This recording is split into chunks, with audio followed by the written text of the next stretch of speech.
Halo teman-teman semua, balik lagi bersama dengan Story 3M, di mana kita kali ini akan menceritakan alur cerita dari manhwa yang berjudul Dead Bone Be Blood.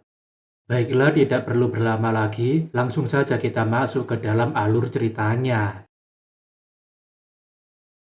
Pada chapter sebelumnya, Kim Sang-an bertemu dengan Gahyerim di dalam workshop gamenya, atau lebih tepatnya tempat itu adalah ternak uang. Beberapa saat sebelumnya Kim Sang-an menanyakan apakah Yerim menjalankan workshop gamenya itu di tempat yang sudah ditutup. Yugeon mengatakan itu benar dan guru Kim Yi-an mengambil pinjaman demi bisa mengeluarkannya dari tempat tersebut. Yugeon mengatakan andai saja waktu itu dirinya bisa menghentikan guru Yi-an untuk mencoba membebaskan dirinya, maka tidak mungkin guru Yi-an akan terlibat dalam semua ini. Kim Sang-an yang tidak percaya dengan mata sipit ini, meskipun matanya juga sipit, tentunya menanyakan bagaimana dia bisa terlibat dengan workshop game tersebut. Yugeon mengatakan jika tempat itu bukan hanya sekedar workshop game, melainkan itu adalah tempat kerja paksa untuk orang-orang yang telah berhutang pada Yerim. Yugeon mengatakan awalnya dirinya hanya ingin menebus hutang kecilnya pada Yerim, tapi pada akhirnya dirinya malah terjebak dan bekerja lembur setiap hari. Sekarang kita berpindah ke waktu sekarang, di mana Yerim menanyakan apakah Pak Guru mau menghentikan balas dendamnya dengan uang darah sebesar 1 miliar won. Yerim mengatakan kalau balas dendam hanya akan menyia-nyiakan kehidupannya. Jadi bukankah menerima uang sebesar 1 miliar won sebagai tebusan sudah sangat banyak untuknya. Yerim mengatakan itu akan jadi masalah baginya jika dia menolaknya. Tapi kalau Pak Guru meminta lebih dari itu, maka dirinya tidak akan sanggup untuk menuruti permintaannya. Namun dalam pikirannya saat ini, Kim Sang-an akhirnya menemukan target ketiganya. Dan dia adalah alasan kenapa Kim Yi-an sampai memiliki hutang yang sangat banyak. Kim Sang-an menanyakan apakah dia sekarang mengakui kalau dia yang telah membunuh Kim Yi-an, bahkan setelah mengetahui kalau dirinya berniat untuk membalaskan dendam. Yerim mengatakan secara teknis bukan dirinya yang langsung membunuhnya, tapi dirinya mengakui bahwa mungkin saja guru Kim Yi-an tertekan karena harus mengambil uang pinjaman yang sangat banyak. Kim Sang-an menanyakan kenapa dia mengaku begitu saja, bukankah dia selama ini menghalanginya untuk mencari siapa saja yang terlibat. Yerin berkata dirinya sadar bahwa dirinya perlu pendekatan yang berbeda dengannya dibandingkan dengan apa yang dirinya lakukan pada guru Yi-an. Yerim berkata ketika dirinya mencoba menghalanginya, dirinya malah menyadari sesuatu. Bahkan dia sangat berbeda daripada guru Yi-an dan Kim Sang-an menanyakan apa maksudnya. Yerim mengatakan bisa dibilang guru Kim Sang-an bisa memakai otaknya dengan baik. Dan Kim Sang-an berkata apakah maksudnya itu guru Kim Yi-an tidak memiliki otak. Yerim mengatakan benar sekali, bahkan dirinya berani menyebut kebodohan wanita itu sudah tidak bisa ditolong lagi. Dan dia memiliki pemikiran yang sangat naif, sekaligus bertingkah seperti bisa mengubah sesuatu. Sebagai contohnya saja, Guru Yian mencoba mengubah si jalang licik bernama Hong Arum dan mencoba mendekati pria berotak monyet dengan ketulusan. Yang lebih bodohnya lagi, dia berhutang pada seorang rentenir untuk mengeluarkan Yugeon dari sini. Padahal dia itu masih guru baru yang tidak mengenali muridnya.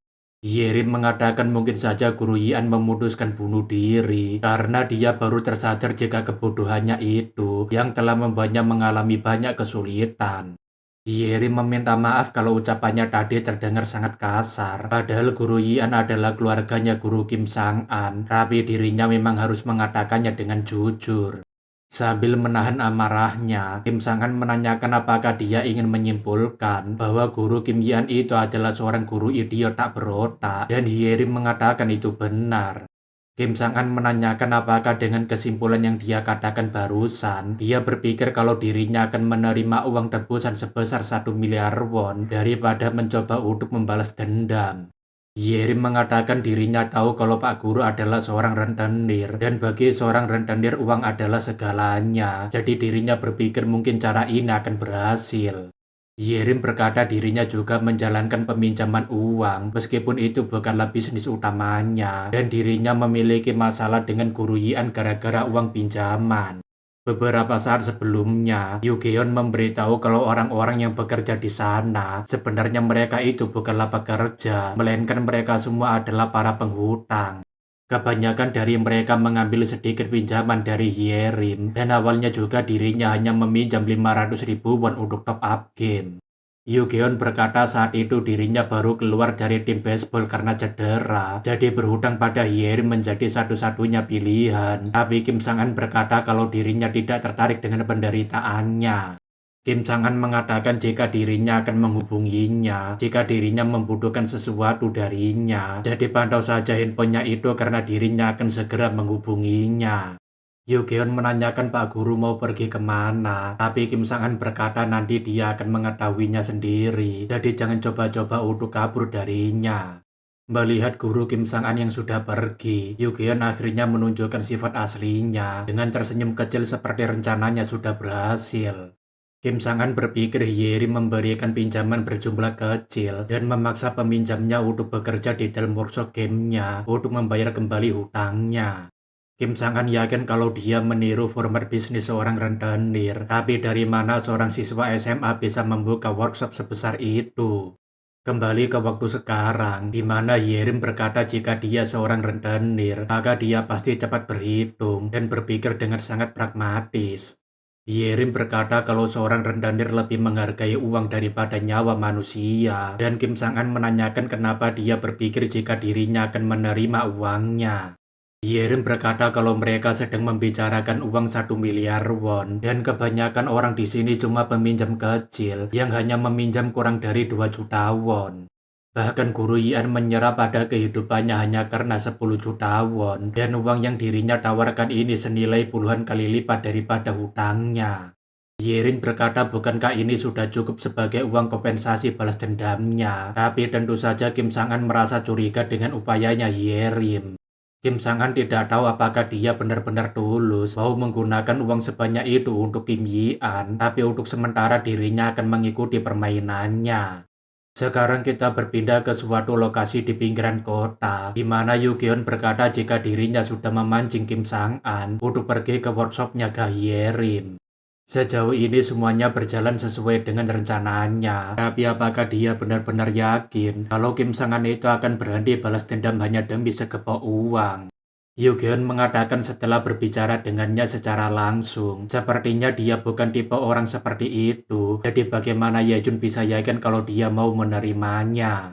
Yugeon ragu kalau Kim Sang-an akan percaya meskipun Hyerim mengaku sebagai pelakunya, tapi Yejun berkata kalau itu tidak penting, karena yang terpenting wali kelas itu bergerak sesuai dengan keinginannya. Yejun berkata sekarang mereka hanya perlu mengulur waktu, dan tawaran yang diberikan oleh Hyerim juga hanyalah umpan untuk memancingnya. Yugeon berkata umpan itu hanya akan berarti kalau dia memakannya, tapi Yejun berkata sepertinya dia masih tidak paham dengan rencana yang sesungguhnya. Yejun memberitahu kalau umpan yang dirinya siapkan itu bukan untuk dimakan, melainkan untuk ditolak, dan Yejun menanyakan apa maksudnya. Yejun berkata melihat tindakannya selama ini, Kim Sang-an pasti akan menolak tawarannya tersebut, dan ada kemungkinan besar dia akan menggunakan kekerasan pada Hyerim. Gedung Hyerim memiliki 4 lantai, tapi workshopnya hanya menggunakan lantai kedua, sementara lantai di bawahnya dibiarkan kosong. Akan tetapi di lantai ketiga dan lantai keempat telah digunakan oleh kantor perusahaan peminjaman, dan mereka mengatur keamanan di sana dengan biaya sewa yang sangat murah. Yejun berkata dengan sifatnya Kim Sang-an yang suka mengandalkan kekerasan, maka itu akan membuatnya bentrok dengan perusahaan peminjaman, dan itulah yang dirinya inginkan. Yugeon berpikir dirinya tahu memang ada gedung keamanan di dalamnya, tapi dirinya tidak menyangka kalau itu adalah organisasi peminjaman.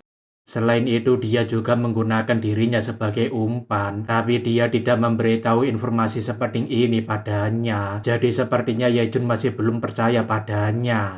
Namun tak lama, Hyerim akhirnya menelpon Yejun untuk memberitahukan situasinya, dan Yugeon menanyakan apakah wanita itu berhasil melakukannya. Yugeon kemudian mengangkat teleponnya sambil menanyakan bagaimana keadaannya, dan Hyerim berkata dirinya berhasil melakukannya dengan baik.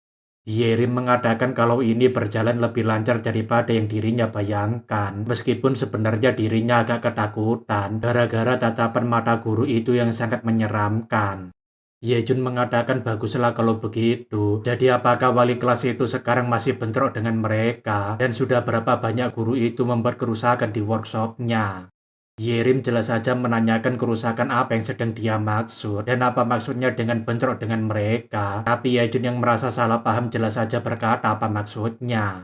Yerim mengatakan tidak ada kejadian semacam itu di sini dan Yejun menanyakan lalu apa yang sedang dia barusan bicarakan tadi kalau dia telah berhasil melakukannya. Saking paniknya karena terkejut, Yejun menanyakan apakah dia berbicara mengenai kesepakatannya dan Yerim berkata dia bilang akan berhenti membalaskan dendam jika dirinya memberikannya 1 miliar won. Jelas saja wajah Yejun langsung tercengang karena Kim Sang-an melakukan sesuatu yang berkebalikan dan apakah dia berniat untuk menyerah pada balas dendamnya.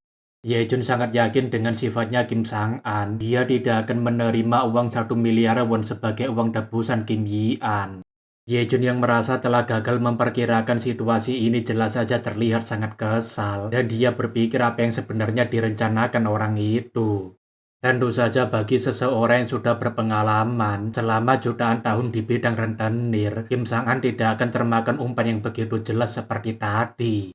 Sedikit masa lalu Kim Sang-an lagi. Ya ini manhwa emang kebanyakan alur maju mundurnya. Kenapa nggak sekalian aja satu chapter isinya full masa lalu, biar ceritanya nggak maju mundur. Intinya cerita masa lalu Kim Sang-an yang selalu khawatir pada adiknya. Dan waktu dia ngelihat adiknya yang kotor, dia berpikir kalau dia sehabis bertemu dengan para rentenir. Namun karena sifat adiknya yang suka menolong, dia selalu terkena berbagai macam masalah, termasuk ketika dia menyelamatkan anak anjing yang diganggu anak-anak anjing yang mirip manusia. Kim Sang-an berpikir setiap kali dirinya berlari untuk melindunginya, adiknya selalu saja tersenyum, bahkan ketika di malam mereka melarikan diri dari kegelapan untuk menghindari kejaran para rentenir. Bahkan ketika dia mengeluh menjadi dikucilkan karena membantu teman kelasnya yang sedang dirundung, dia selalu tersenyum dengan lembut. Kembali lagi ke waktu sekarang, di mana Kim Sang-an yang tidak bisa tidur dengan nyenyak selalu memimpikan adiknya yang telah tiada. Setiap harinya Kim Sang-an hanya memiliki waktu tidur 2-3 jam, dan setelah itu dia terbangun sambil memikirkan kematian adiknya.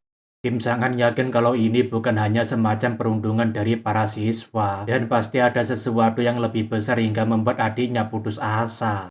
Berpindah ke tempatnya Hyerin di mana dia sekarang ini berpikir tentang masalah pengangguran anak muda yang semakin serius gara-gara pemerintah yang tidak becus mengurus negara.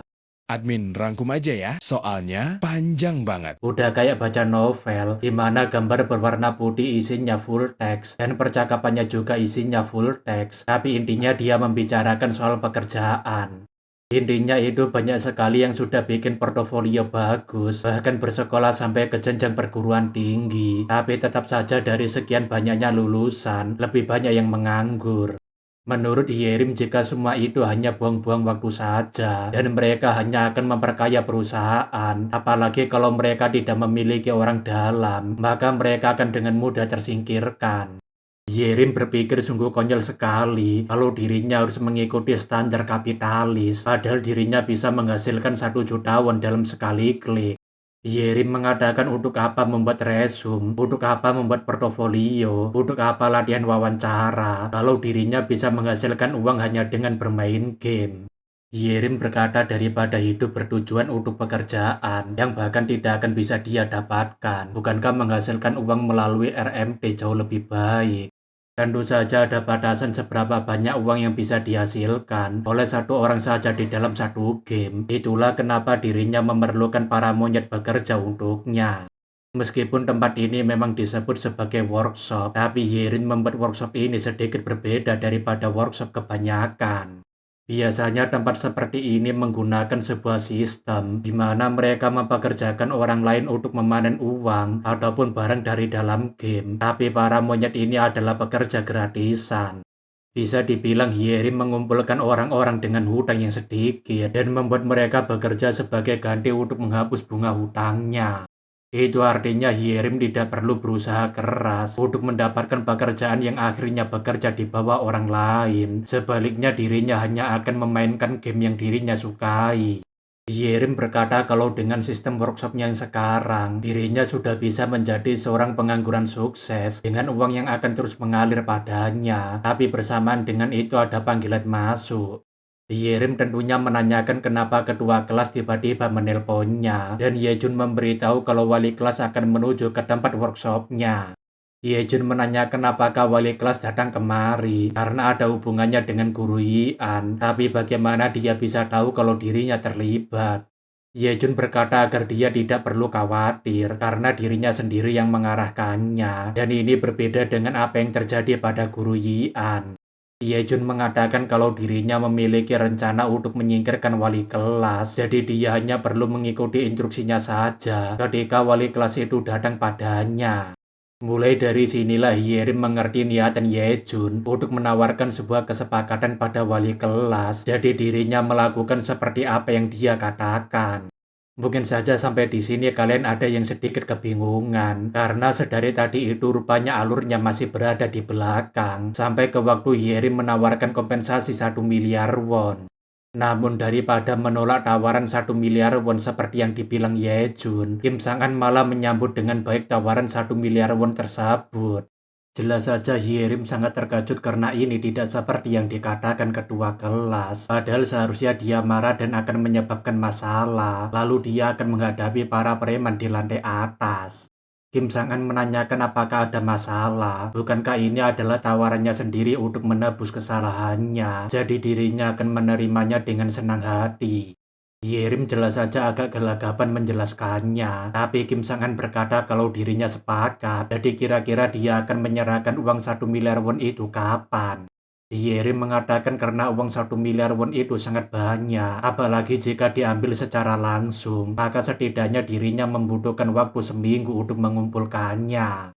Kim Sang-an mengatakan kalau begitu dalam waktu 1 minggu, dirinya akan menerima uang 1 miliar won itu. Baru setelahnya dirinya akan menghentikan balas dendamnya. Yerim menanyakan apakah wali kelas serius ingin menerima tawarannya ini, dan Kim Sang-an mengatakan apakah wajahnya ini terlihat sedang bercanda. Kim Sang-an mengatakan mana mungkin dirinya akan menolak uang sebanyak itu. Hanya orang idiot saja yang akan menolak uang 1 miliar won itu di depan mata. Setelah itu Kim Sang-an akhirnya pergi meninggalkan workshop tersebut. Tapi jika kita melihat dari wajahnya, sudah sangat jelas masalah ini tidak akan berhenti sampai di sini. Yerim yang memantau wali kelas benar-benar sudah pergi dan tidak menunggunya di luar. Sepertinya dia memang berencana untuk menerima uang 1 miliar won itu. Meskipun begitu, Yerim sebenarnya agak kebingungan bagaimana caranya dirinya mengumpulkan uang 1 miliar won itu dalam seminggu.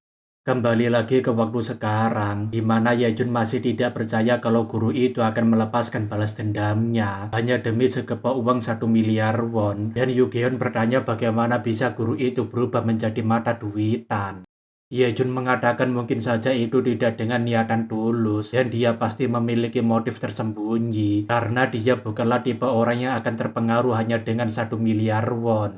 Yugeon jelas saja menanyakan apakah dia serius mengenai uang 1 miliar won. Bukankah uang sebanyak itu jumlahnya terlalu besar? Bahkan orang dewasa saja belum tentu bisa mengumpulkannya dalam waktu 1 tahun. Yejun berkata Yerim sendiri yang menetapkan jumlahnya dan dirinya hanya menginstruksikan supaya dia menawarkan kesepakatan. Tapi Yugeon menanyakan kenapa memilih jumlah yang sangat gila.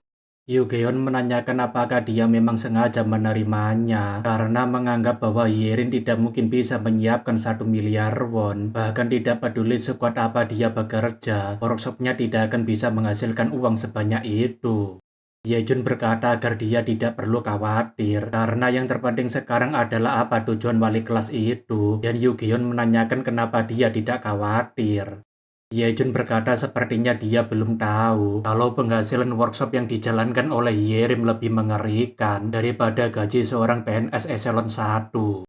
Berpindah ke lokasi workshop di mana Yerim ingin agar para monyet mendengarkannya baik-baik karena mulai dari sekarang mereka harus mengeluarkan nilai maksimal dari aset yang mereka miliki. Pertama, mereka akan mulai menguasai area berburu, lalu menutup lalu lintas pengguna dengan fokus pada tempat di mana area bos akan terbuka. Mereka juga akan menurunkan tingkat pasokan barang-barang sebanyak mungkin untuk menaikkan harga barang yang mereka simpan. Barang-barang yang perlu mereka buang akan dikeluarkan secara bertahap selama seminggu ini. Karena jika mereka mengeluarkan semuanya dalam waktu 1 hari, maka harga dari barangnya akan langsung anjlok. Untuk barang berlevel dewa, mereka akan melelangnya secara ketat. Dan untuk menghindari mata uang di dalam game yang sedang meluncur ke dalam pasar dalam skala besar, mereka harus mempertahankan harga pasarnya melalui trending. Yejun memberitahu keuntungan bulanan tampaknya Yerin lebih dari 30 miliar won. Jadi jika dia menjual uang tunai dan barang yang dia simpan, maka 1 miliar won bukanlah jumlah yang mustahil. Kenyataan bahwa Yerim dengan santainya menyebutkan 1 miliar won, itu artinya dia dengan percaya diri bisa menyiapkan uang tersebut dalam waktu 1 minggu saja. Yugeon akhirnya paham alasan kenapa Yejun mengirim wali kelas kepada Yerim, karena hanya dia seorang yang mampu menawarkan jumlah sebesar itu. Yerim berkata dirinya sangat kelelahan setelah banyak berbicara dengan para monyet, jadi mungkin sebaiknya dirinya menenangkan diri dengan bermain game kesukaannya. Namun ketika ingin masuk ke dalam gamenya, Yerim heran kenapa loadingnya lambat sekali, padahal dirinya menggunakan RTX 5090 32 GB. Namun ketika melihat situasi akun game yang berubah total, jelas saja membuat Yerim langsung ketar-ketir sampai berkeringat dingin. Tentu saja itu dikarenakan semua karakter yang memiliki equipment level dewa sudah tidak memiliki perlengkapan apapun, atau lebih gampangnya akunnya baru saja dibobol.